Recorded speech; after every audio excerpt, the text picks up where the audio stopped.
These are the fabulous gardens. There's 2 acres of garden at the Restoration House in Rochester. It's called the Restoration House because it's associated with the return of King Charles II in 1659 to the throne.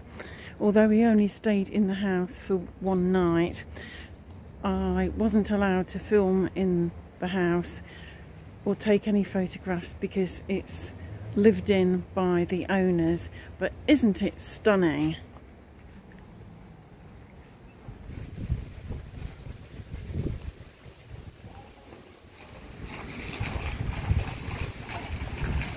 So amazing. Restoration House and Gardens, Rochester, Kent.